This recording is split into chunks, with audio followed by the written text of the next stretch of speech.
Martin Luther King Jr. Martin Luther King Jr. 1. Early life and family background. 2. Education and theological development. 3. The Montgomery bus boycott. 4. Founding the Southern Christian Leadership Conference SCLC. 5. Birmingham Campaign and Letter from Birmingham Jail. 6. The March on Washington and I Have a Dream.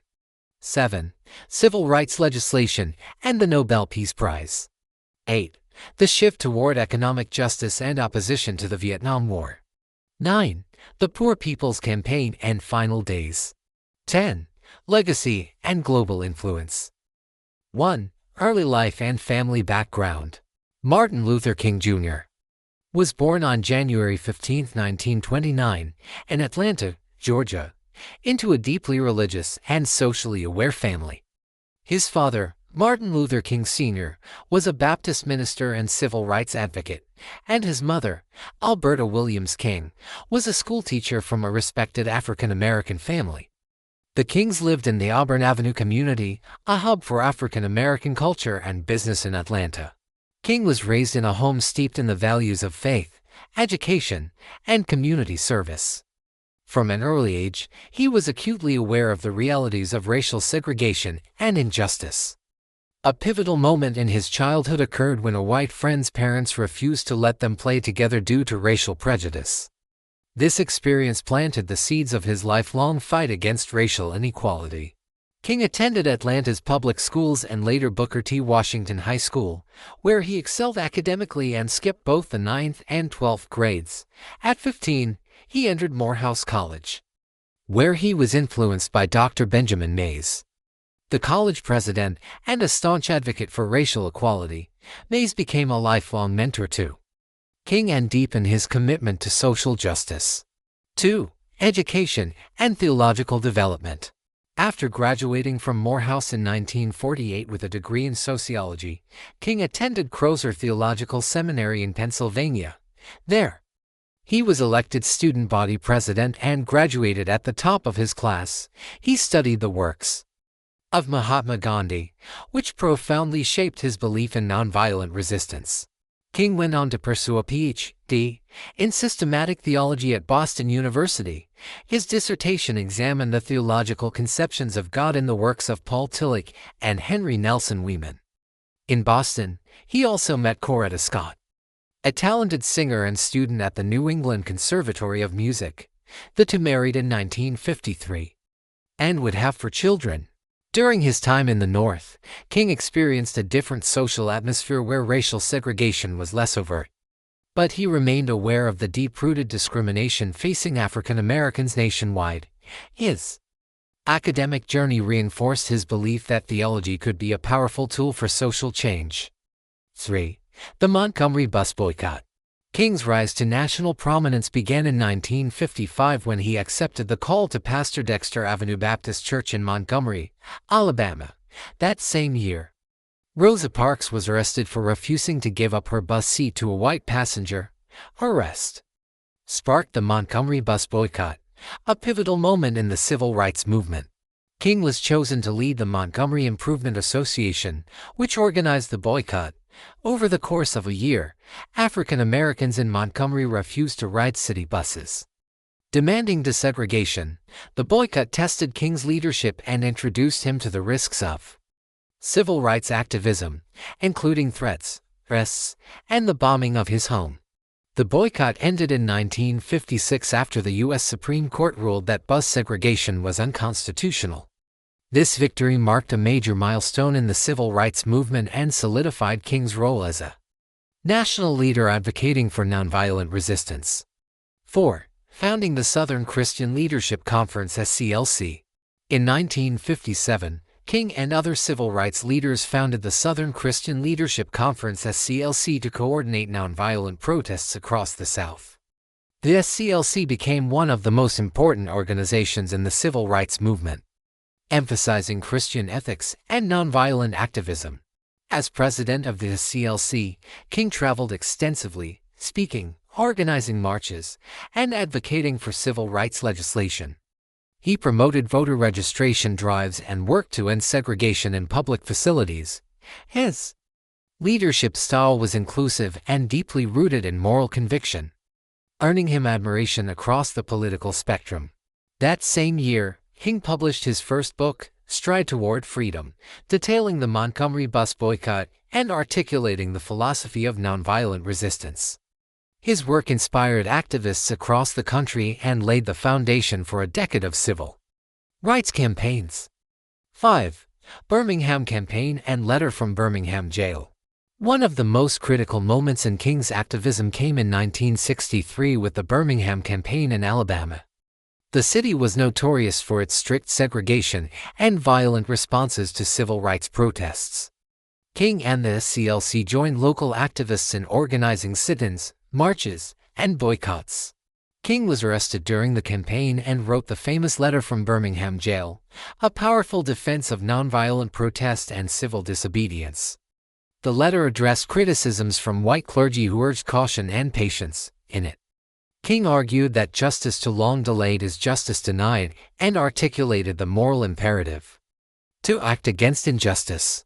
The campaign faced brutal police repression, including the use of dogs and fire hoses against peaceful protesters. However, the widespread media coverage galvanized public opinion. Eventually, local businesses agreed to desegregate, marking a significant victory for the movement. 6. The March on Washington and I Have a Dream. Later in 1963, King played a leading role in organizing the March on Washington for Jobs and Freedom, held on August 28. The march drew over 250,000 people to the Lincoln Memorial. It was a diverse coalition of civil rights, labor, and religious groups demanding economic justice and an end to segregation. Later in 1963, King played a leading role in organizing the March on Washington for Jobs and Freedom, held on August 28. The march drew over 250,000 people to the Lincoln Memorial. It was a diverse coalition of civil rights, labor, and religious groups demanding economic justice and an end to segregation. The march increased pressure on the federal government to pass civil rights legislation. King's speech, broadcast live to millions, resonated deeply and is still regarded as one of the most eloquent articulations of the American dream. 7. Civil rights legislation and the Nobel Peace Prize. Following the March on Washington, the civil rights movement gained significant momentum. In 1964, Congress passed the Civil Rights Act, which outlawed segregation in public places and banned employment discrimination. The following year, the Voting Rights Act aimed to eliminate barriers to African American suffrage. For his leadership and commitment to nonviolence, King was awarded the Nobel Peace Prize in 1964. At 35, he was the youngest recipient at the time. He donated the prize money to civil rights organizations and used the honor to further amplify the movement's goals. King continued to lead campaigns across the South, including efforts in Selma, Alabama, where peaceful marches were met with violence. The national outrage led to the passage of the Voting Rights Act of 1965. These legislative victories marked the high point of the civil rights movement. 8. The shift toward economic justice and opposition to the Vietnam War. By the mid-1960s, King began to broaden his focus beyond civil rights. He increasingly spoke about economic inequality, poverty, and labor rights.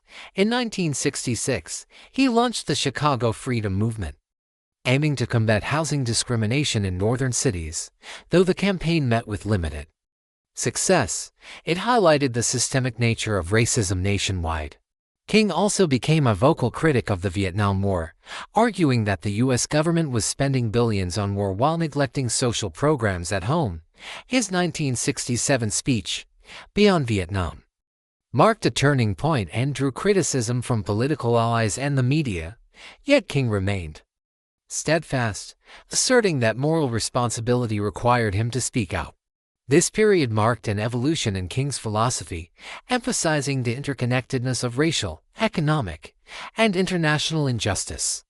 He called for a revolution of values and advocated for a guaranteed income and greater support for the poor. 9.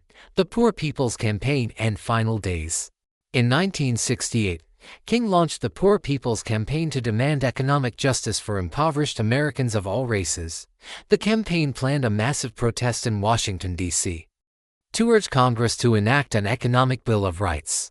Before the march, King traveled to Memphis, Tennessee, to support striking sanitation workers seeking better wages and working conditions. On April 3rd, he delivered his final speech, "I've been to the mountaintop," in which he expressed a sense of foreboding but reaffirmed his commitment to justice. On April 4, 1968, Martin Luther King Jr. was assassinated on the balcony of the Lorraine Motel. His death shocked the nation and sparked riots in over 100 cities. King was mourned by millions and remembered as a prophet of peace, justice, and reconciliation. 10. Legacy and global influence. Martin Luther King Jr.'s legacy endures as a symbol of nonviolent resistance and moral leadership. His teachings have inspired countless movements for justice, from anti-apartheid activists in South Africa to contemporary advocates for racial and economic equality. In 1983, President Ronald Reagan signed a bill establishing Martin Luther King Jr. Day as a national holiday, observed annually on the third Monday of January. Monuments, schools, and streets bear his name across the United States and the world. King's writings, especially his letter from Birmingham jail and "I Have a Dream" speech, remain foundational texts in the fight for civil rights. His vision of a beloved community, a society based on justice, equal opportunity, and love continues to guide activists, scholars, and leaders. Martin Luther King Jr. proved that transformative change is possible through courage, conviction, and nonviolence. His life and work remain a beacon of hope and a call to conscience in the ongoing struggle for human dignity and justice. Subscribe to my channel.